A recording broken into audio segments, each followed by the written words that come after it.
കോൺഗ്രസ് നേതാവ് എൻ വിജയന്റെ കുടുംബത്തിനുണ്ടായ അതിദാരുണമായ ദുര്യോഗം കേരളത്തിന്റെ മനുഷ്യ മനസാക്ഷിയെ ഞെട്ടിപ്പിച്ച സംഭവമായിരുന്നു. അതിൽ ഒന്നാം പ്രതി കോൺഗ്രസ് ആണ് എന്നതിലും ആർക്കും തർക്കമില്ല.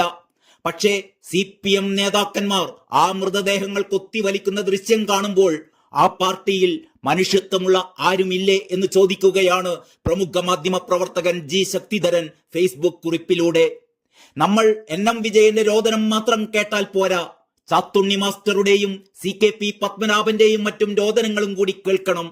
എന്നെ ഇങ്ങനെയാക്കിയത് CPM ആണെന്ന് CKP ചാനലിൽ വിളിച്ചു പറയുന്നത് കേട്ടിരുന്നില്ലേ? എൻ വിജയന്റെ ജീവിതം പാർട്ടിക്ക് ബലി കൊടുത്തു കഴിഞ്ഞു, CKP ആ വഴിയിലൂടെയാണ് എന്ന് പറഞ്ഞുകൊണ്ടാണ് ശക്തിധരൻ ഈ കുറിപ്പ് അവസാനിപ്പിച്ചിരിക്കുന്നത്. ഏതായാലും ശക്തിധരന്റെ ഈ കുറിപ്പ് CPMകാർക്ക് മാത്രമല്ല കോൺഗ്രസുകാർക്കും ഒരു ആത്മവിമർശനത്തിനുള്ള അവസരമാണ് നൽകുന്നത്. ആ കുറിപ്പിന്റെ പൂർണ്ണരൂപം ഇങ്ങനെയാണ്. ജി ശക്തിധരൻ എഴുതുന്നു: CPM സംസ്ഥാന സെക്രട്ടറിയുടെ തലസ്ഥാനത്തെ കുടുംബത്തിലെ ഒരു ജീവനക്കാരൻ എങ്ങനെയാണ് കത്തെഴുതി വെച്ച് ആത്മഹത്യ ചെയ്തത്? കണ്ണൂരിൽ ഇരുന്നു കൊണ്ട് ഒരു പിണിയാളിന് ആ ആത്മഹത്യ ഒതുക്കി തീർക്കാൻ കഴിഞ്ഞത് തീർച്ചയായും ഭരണസ്വാധീനമുള്ളത് കൊണ്ടാണ്. അതൊന്നും കുത്തിപ്പൊക്കാൻ പോഴന്മാരായ ഒരു കോൺഗ്രസുകാരനും ഇവിടെ ഉണ്ടായിരുന്നില്ല, അത്രയേ ഉള്ളൂ. അതുമായി ഈ സംഭവത്തിന് താരതമ്യമില്ല എന്നതും വസ്തുത. കേരളത്തിലെ അതിസമ്പന്നമായ പാർട്ടിയാണ് CPM. ഒരു ഫാരിസ് അബൂബക്കറുടെ പല്ലിന്റെ അരികിന്റെ വക്കുമതി ഇതുപോലുള്ള 100 ഹതഭാഗ്യന്മാരുടെ നഷ്ടം നികത്താൻ. ഇത്തരം പ്രശ്നങ്ങൾ ഞൊടിയിട കൊണ്ട് പരിഹരിക്കാൻ ആ പാർട്ടിക്ക് കഴിയും. അതിന്മേൽ രാഷ്ട്രീയ മുതലെടുപ്പ് നടത്താനും CPMന് കഴിയും. അത്രയും ശക്തമാണ് അതിന്റെ സംഘടനാ സംവിധാനം. അതിൽ എൻ വിജയന്മാർ അസൂയപ്പെടണം. ഇതിലും ലാഭമുള്ള മറ്റൊരു ഇര ഒത്തുകിട്ടും വരെ ഈ മാംസം ഇവർ കൊത്തി വലിച്ചുകൊണ്ടിരിക്കും. അത് ജനങ്ങൾ ശീലിച്ചു കഴിഞ്ഞതാണ്. അതിനിടെ സഹതാപ കമ്മിറ്റിക്കാർ രംഗത്തെത്തി ഇതിന്റെ ദാർശനികവും സൈദ്ധാന്തികവുമായ വശങ്ങൾ വിവരിച്ചു തരും. ഏതാനും ആഴ്ച മുമ്പ് ഞാനും ഹാംലെറ്റിനെ പോലെ ജീവിക്കണോ മരിക്കണോ എന്ന ചോദ്യത്തിന് മുന്നിൽ സമാനമായ അവസ്ഥയിലെത്തി നിൽക്കുകയായിരുന്നു. പക്ഷെ ആരോടും ചില്ലിക്കാശ് സഹായം അഭ്യർത്ഥിച്ചില്ല. അത്രയ്ക്ക് എന്റെ അഭിമാനം മുറിവേറ്റിരുന്നു.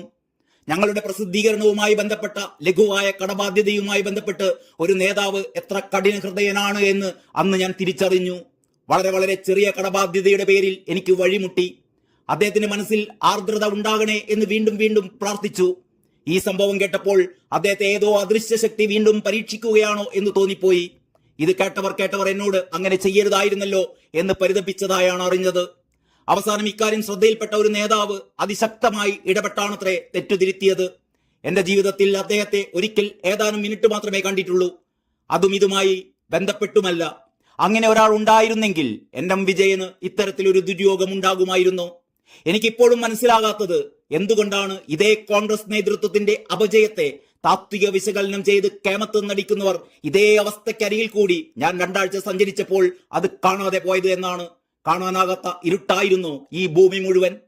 ഒരായുസ് മുഴുവൻ ഒപ്പം സഞ്ചരിച്ചവൻ ഹതാശനായി തെരുവിൽ കിടക്കുന്നത് അറിഞ്ഞിട്ടും ഒന്ന് സഹതപിക്കണമെന്ന് എങ്കിലും തോന്നാത്തത് എന്തുകൊണ്ടാണ്? 2 വാക്കുകൂടി പറഞ്ഞോട്ടെ. നന്ദിയില്ലായ്മയാണ് ഈ ലോകം നേരിടുന്ന ഏറ്റവും വലിയ പ്രതിസന്ധി. നമ്മൾ എൻ വിജയന്റെ രോദനം മാത്രം കേട്ടാൽ പോരാ, ചാത്തുണ്ണി മാസ്റ്ററുടെയും CKP പത്മനാഭന്റെയും മറ്റും രോദനങ്ങൾ കൂടി കേൾക്കണം. എന്നെ ഇങ്ങനെയാക്കിയത് CPM ആണെന്ന് CKP പത്മനാഭൻ ചാനലുകളിൽ വിളിച്ചു പറയുന്നത് നാം കേട്ടിരുന്നില്ലേ? എൻ വിജയന്റെ ജീവിതം പാർട്ടിക്ക് ബലി കൊടുത്തു കഴിഞ്ഞു, CKP ആ വഴിയിലൂടെയാണ്. ഇങ്ങനെയാണ് ശക്തിധരന്റെ ഈ ഫേസ്ബുക്ക് കുറിപ്പ്. നന്ദി, നമസ്കാരം.